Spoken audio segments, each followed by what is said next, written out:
Now at 10, the Kansas City University's Joplin campus hosts a mass casualty incident exercise for first and second year medical students. Plus, Shoal Creek Conservation Education Center today holds a raptor and falconry program. And the Monarch Cement Company in Humboldt, Kansas held a truck rodeo.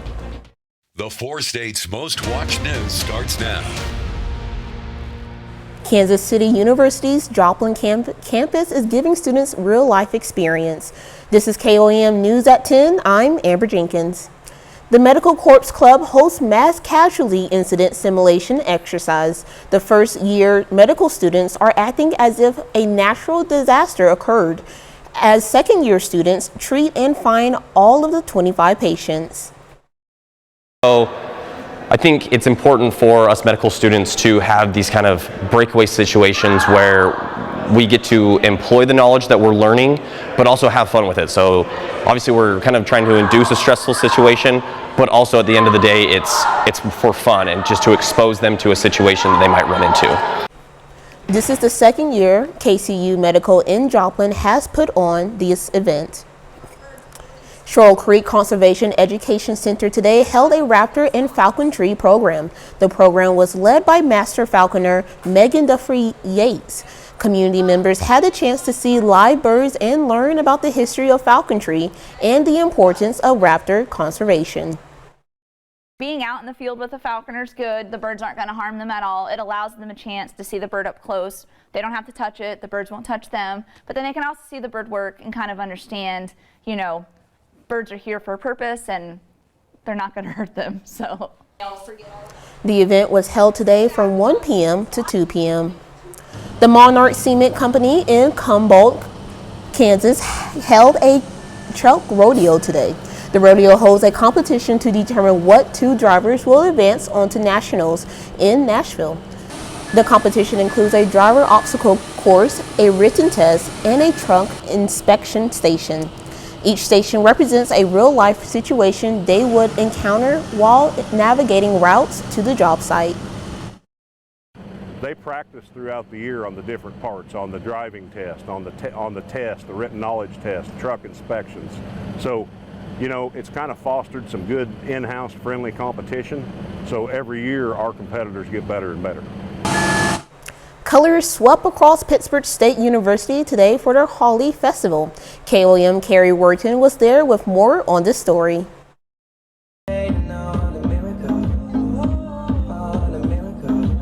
It is very, like I don't even have words to say, like it is very fun. The Indian Student Association celebrated the Holi Festival at PSU. The Festival of Colors celebrates love and spring. We will release the colors and we'll throw them in the air. And it becomes a colored spectacle with colors flying everywhere and drifting down the street and across campus. This is actually about the God Krishna, like him showing love towards Radha. Like he said that like he loves him more, like he just wanted to prove his love. This gives the Indian Association the chance to share their culture with the Pittsburgh community and enjoy this beautiful spring day. People love it. People go crazy about it. Like all the music which we play or all the people who dance here, like they love it.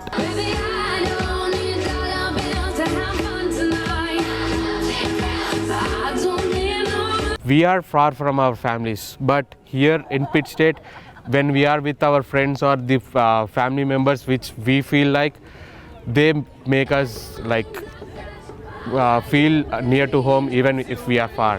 This festival is bringing together more than colors, it's bringing people together. In Pittsburgh, Carrie Worthen, KOAM News. The Indian Student Association at PSU also hosts their food event in the fall. Meteorologist Sam Lane joins us for the first look at weather. All right, thank you very much, Amber. It's been a beautiful day across the area. We do have a flood warning down in Berry County. That goes until a couple more hours, and then that will expire. So the good news is the rivers are going back into their banks where they belong.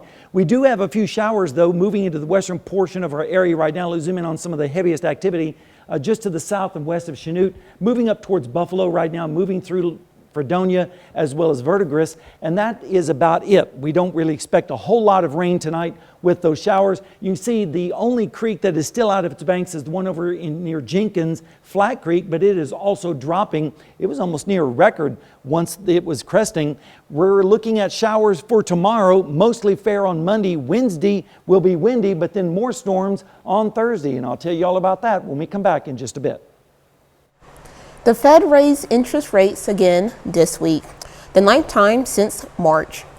Though the rate will have an immediate impact on the 1 in 3 Americans who carry credit card debit. Americans have never held more credit card debt than they do right now. Almost $1 trillion total, an increase of nearly 19% over the end of last year. And now, with the Fed's 9th interest rate hike in a row to 5%, inflation remains too high and the labor market continues to be very tight. many Americans will see an almost immediate increase to their credit cards' interest rates. When the Fed raises interest rates, it really kicks in quickly, and that interest rate hike applies to currently held balances as well as future balances. Your card's rate is not totally tied to the Fed's actions. Your credit score has a lot to do with it. Here are tips that could bring some relief. If you have good credit, transfer balances to an introductory 0% rate card. A lower interest personal loan can also help. And finally, try picking up the phone and asking your card issuer for a lower rate. We found that about 70% of folks who had asked for a lower interest rate on their credit card in the past year got one. And remember, there is a flip side to higher interest rates. They've been great for people who are savers. While no one can predict the Fed's next move in May, experts say it's wise to prepare for both prices and interest rates to continue to go up by paying down that expensive debt and putting away savings in a high-yield account. Tanya Rivero, CBS News, New York. Coming up, former President Donald Trump holds a presidential rally in Texas. Plus, students are protesting for an end on gun violence in schools. Former President Trump is in Waco, Texas tonight, the first rally of his 2024 campaign. It comes as a possible indictment from the Manhattan District Attorney could be just days away. CBS' Caitlin Burns has more. Facing the prospect of becoming the first former president to be criminally indicted, Trump kicked off his third White House campaign in Waco. When this election is over, I will be the president of the United States. You will be vindicated and proud, and the thugs and criminals who are corrupting our justice system will be defeated, discredited, and totally disgraced. As Trump's legal challenges intensify, so too has his rhetoric, taking to social media to warn of death and destruction if he's indicted. On Friday, Manhattan District Attorney Alvin Bragg received a letter with a powdery white substance and a typewritten note saying, "Alvin, I'm going to kill you." The substance was determined to be non-hazardous. Bragg is leading a grand jury investigation into Trump's 2016 campaign finances and hush money payments to adult film star Stormy Daniels. With possible criminal charges in this case looming, Trump has portrayed himself as the victim of government overreach. And Republicans on Capitol Hill are calling on Bragg to testify before Congress and to turn over documents related to the investigation. In Waco, some supporters echoed Trump. It's all political motivated. Every bit of it. I think Alvin Bragg should be arrested and thrown in prison. We're tired of Trump taking all the slings and arrows. And the grand jury is expected to reconvene next week. And in light of those threats against Bragg, law enforcement officials have increased security around New York City's courthouses. Caitlin Huey-Burns, CBS News, Washington. Students and teachers rallied at the Denver Capitol Friday to urge lawmakers to end gun violence. The Denver Classroom Teachers Association and Colorado Education Association organized a rally. Some of the demonstrators are calling for a ban on assault weapons. Others want lawmakers to pass a package of gun reform bills, making its way through the state legislature. Denver Public Schools are out Friday to let students process this week's shooting at East High School. 2 administrators were shot and injured as a result of that violence. Dozens of young activists showed up on the steps of California's state capitol to demand the state pass more gun safety laws that they say will be life-saving. It's a part of a movement that is spanning the country in the wake of dozens of school shootings. Reporter Tori Apicala has more. 5 years ago today, hundreds of thousands of people knew that they had had enough. 5 years ago, a mass shooting at a Florida high school shook the nation. The tragedy in Parkland, killing 17 students and staff, sparked a movement of young people hitting the streets to end gun violence. Turned from that moment into a 5-year-long movement. And today, people are still fighting for change in gun laws. Gun violence is the leading cause of death for young people, so it's something that we don't really have a choice if we care or not about. The March for Our Lives group is mobilizing in Texas, Pennsylvania, Florida, Michigan, and California this weekend, demanding change in legislation in each state. SB 2 will implement various improvements to California's existing concealed carry law in response to the recent U.S. Supreme Court case decision. Top of mind for these activists is provisions on sale of firearms and where you can carry firearms. The threat and anxiety of gun violence is embedded into us. That's why they want more programs to reduce violence, mental health services, and education for youth. We know that investing in young people is a critical piece to ensuring that they feel safe. We've become so desensitized to forms of gun violence. We think it's normal. Armin Sharma traveled from Fremont to make his voice heard on the Capitol steps. All of us want change, and all of us make it really clear that we want this sort of change. We can't just not be listened to. A little later, Pitt State softball takes on Rogers State at home. Brock Aldridge will have the highlights. We had a lot of sunshine today, but how long is that going to last? I'll have the answer when we come back.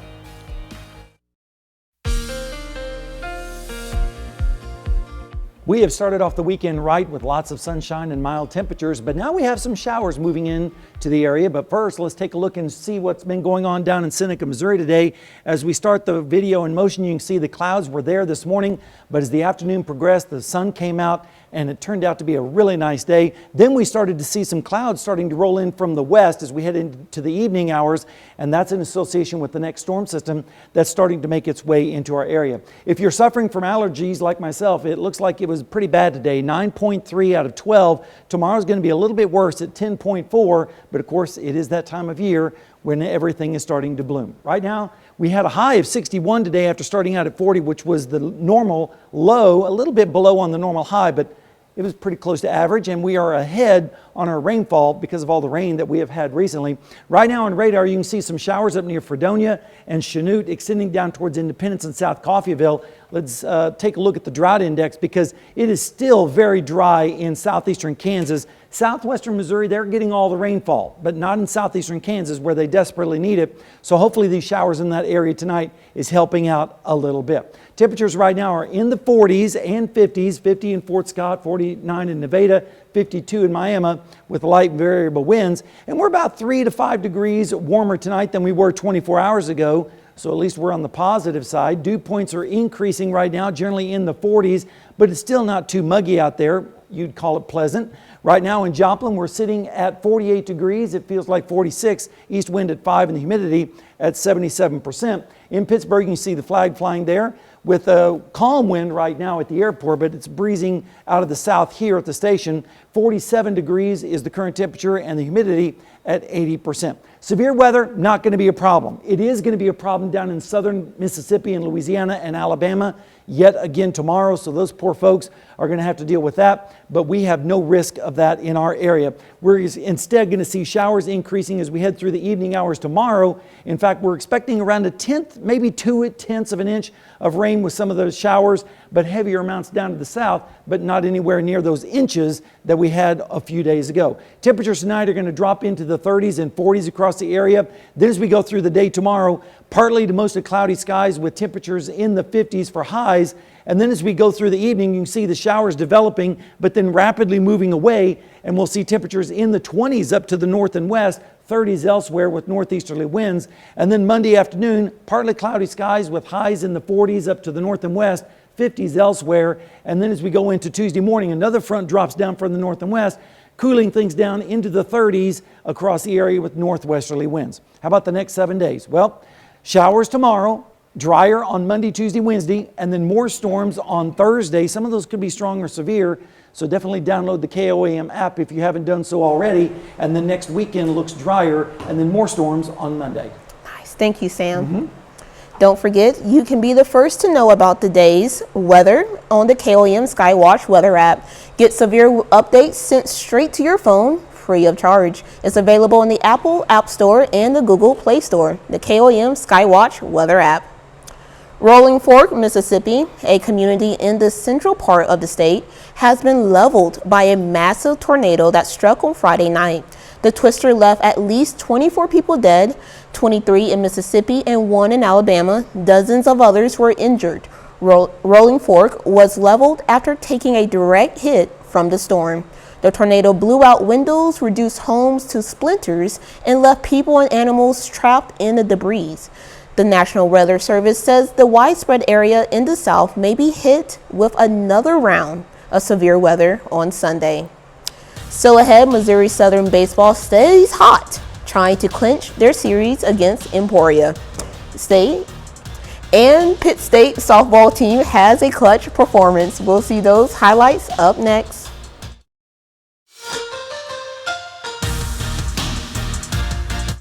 Well, the Pitt State softball team was home again this afternoon, back to their original MIAA schedule, but this time they're taking on the number 2 ranked Rogers State Hillcats. In Game 1, the Gorillas get a massive victory over Rogers State, winning the game only 1-0. Only run of the game was an error that happened back in the second inning. Taylor Lambert reached on base with an RBI. However, it was a big performance pitching-wise by both teams. Hannah Harrison for Pitt State pitched a complete game shutout, only giving up 4 hits, no earned runs. She also strikes out 10 batters in this game. Hard to beat that as the Gorillas take game number 1. Moving on to game number 2, the Gorillas looking for the sweep against one of the top-ranked teams in the MIAA. In the bottom of the first, 1-0 Rogers State. Paxton Hayes gets that one through the right side of the infield. Taylor Lambert scores easily. Pitt State ties it up 1-1. Starting pitcher for Rogers State, Jade Sanders, was tough to get to in this one. She was cruising along, only giving up 1 run in the first 4 innings. She got some great defensive play behind her. All right, now, key moment here. 5th inning, Rogers State up 3-1. 2 on, 2 out. Paxton Hayes sends it to deep right field for a 3-run homer. And all of a sudden, Pitt State leads it 4-3. That would give the Gorillas the hang on to the win. 4-3, Paxton Hayes saves the day and sweeps number 2, Rogers State. The Pittsburgh State Gorillas baseball team has a chance to sweep the series at Fort Hays State this afternoon. The Gorillas took the first 2 games of the series on Friday night. In the series finale today, Pitt State would sweep the series out west in Fort Hays State. They won both of those games in their doubleheader yesterday. Today, they win this one 11-6. Brandon Nixon had a big day, going 3 for 4 with a home run, including 3 RBIs in this one. Pitt State has now won 8 straight games. They'll be back home Wednesday against Missouri S&T. Missouri Southern Lions softball team are off to a 3-1 conference start in the MIAA. They had a doubleheader today against Northeastern State. In Game 1, Missouri Southern fought all the way back from a 3-0 deficit. They win this game 6-3. Emily Perry had a big go-ahead 2-run homer in the 5th. She finished the game going 2 for 3 with 2 RBIs. In game number 2, it seemed like another sluggish start for the Lions until they were down 8-2 in this one. And as we see Abby DeSanto have a day. She goes 3 for 3 with 3 home runs in this game, 7 RBIs. Wow, just a monster performance. Missouri Southern State sweeps the doubleheader over Northeastern State. They win Game 2 by a final score of 15-9. Across the street from softball, the Missouri Southern State baseball team was also at home against Emporia State. In the bottom of the second, it's already 3-0. Chayton Beck, does he get enough of this one? Yes, he does. Solo shot gives Southern 4-0 lead in the bottom of the 3rd now. Matt Miller rips that one down the right field line. That ball had some heat on it. That makes it 5-0 Southern now. The bottom of the 4th. Nate Mezakowski gets into that one, into the gap. That rolls all the way to the wall. Chayton Beck, who had a home run earlier, gets the score all the way from first base. It's 6-0 Southern. Still in the fourth now, Henry Kuziak hits a towering shot deep left field. That had some serious hang time on it. Look out. It's an 8-0 Southern lead after the Kuziak 2-run homer. Southern would cruise easily in this one, beating Emporia State 13-1. And the K-State Wildcats are in the Elite Eight for the first time since 2018. Last 3 times the Cats have been to the Elite Eight has been with a different head coach. Unfortunately today, another heartbreaker. K-State fought till the very end. They come up just short, losing to Florida Atlantic 79-76. Marquise Noel, the bright spot once again, scores 30 points with 12 assists. My goodness. Becomes the 4th NCAA player ever in a tournament game to score 30-plus points and 10-plus assists. That'll be all with sports. We'll be back after this. Over in Sparta, Wisconsin, the winter farmers market season drew to a close. The Justin Trails Farmers Market held their last shopping event of the season today. Organizers say people come from all over the region to check out the market. People have been coming from far away, like people came from Viola and they had breakfast, so they came just specifically for breakfast and to go to the market. They come from Holman, Alaska, so all over the area. There were plenty of options to help shoppers prepare for spring, including homemade baked goods, fresh fruits, and veggies. So Sam, what's going on with weather? Well, we have a few showers tonight, and they'll be back again tomorrow, but then drier the middle part of the week before more storms arrive on Thursday and Friday. Nice. Well, Kansas State, man, I mean, they just have had some bad luck in the Elite Eight. Last 3 teams they've lost to in the Elite Eight were non-Power 5 teams, so it's really the Cinderella story teams that keep beating them. And, you know, it's always the, you know, it's never the big team, so it's never the Blue Bloods. So yeah. Kansas State, anyway, Jerome Tang had a great first year, so expect him to be back. Absolutely. Well, I feel very heartbroken that they, was it a close call or? I mean, 3-point game, anything can happen. Of course. Well, hopefully the night would get better for them. I know that we had a pretty good night. Well,